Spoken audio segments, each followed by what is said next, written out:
Welcome to the mother of all parliaments, and it is a very, very important building and institution, obviously, within the United Kingdom.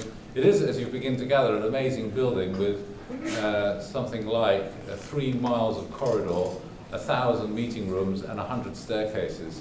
And I have literally met people who've been working in this building for 30 years who still keep finding new rooms as they pass on their travels. But it is a working institution, and democracy is so important in this country, as you've heard from the guides. We've had a full democracy for many, many hundreds of years. And as you will have known, last year there was a referendum on Brexit.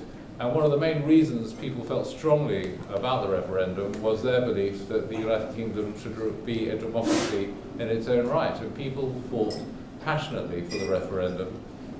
Splitting families, splitting partnerships, splitting people, splitting parties, because of people's very strong views on democracy. And if further evidence was needed, now at this very moment, as we speak, there is an election campaign.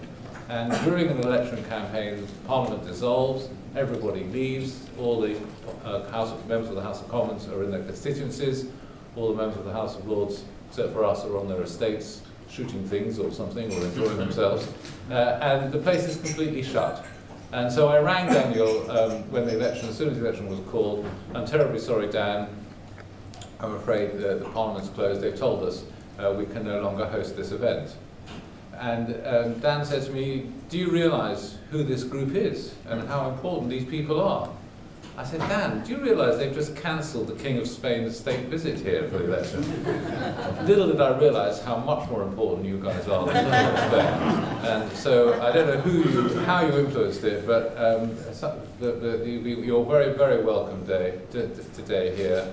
I think what I'm going to do is invite I sit on the Conservative benches, so I'm going to invite my literally opposite number, because we sit opposite number, to say a few words to you. And I thought maybe with your agreement we might take any questions you might have on the British political system, the British political scene, what you've been reading about, hearing about, either Brexit or other matters, after you've heard the view from the other side of the House.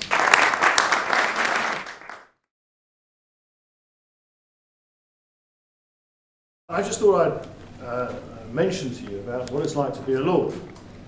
Both Howard and I are part of the class of 2013. We were introduced in 2013. And of course it is a great honour. It's a great responsibility. We are parliamentarians. Actually, we don't get a vote in the coming election because we're parliamentarians, which on my side of the aisle at the moment helps me enormously. But when you become a Lord, of course, it is a mark of some distinction. At least that's how others see it. So I was always very pleased when people still consider it to be a great leveller, and I had that experience when I went to Boston.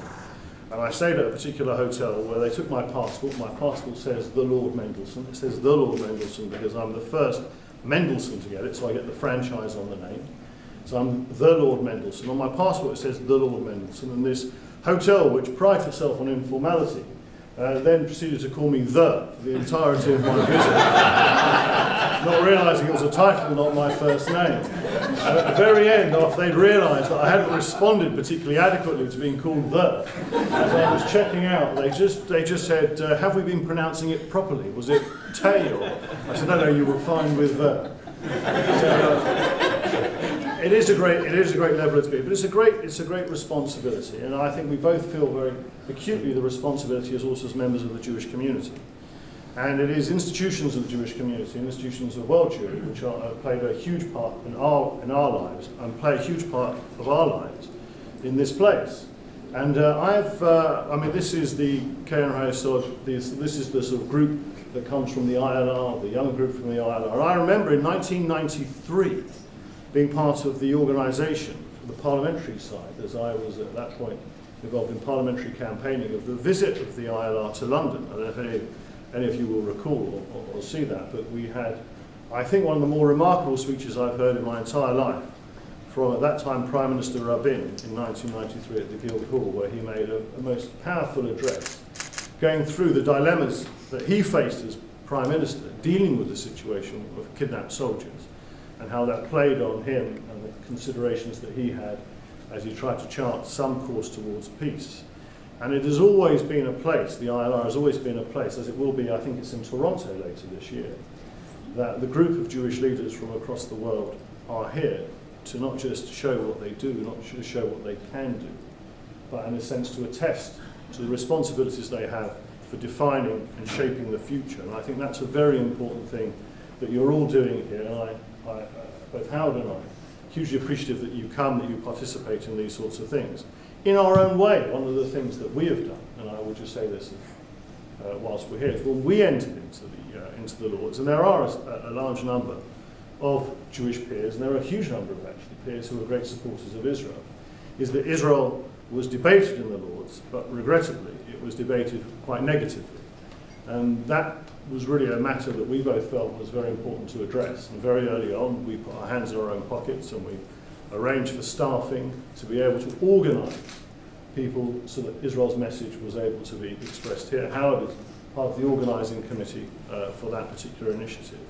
And I can say to you that it's transformed the way that Israel is debated here. We're starting to take a larger number of peers out to Israel. And we know from by dint of our own actions that wherever you are, in whichever forum that you should be, you should wear your heart on your sleeve, your identity with pride, and be able to do whatever you can. And we chose to do that in the Lords.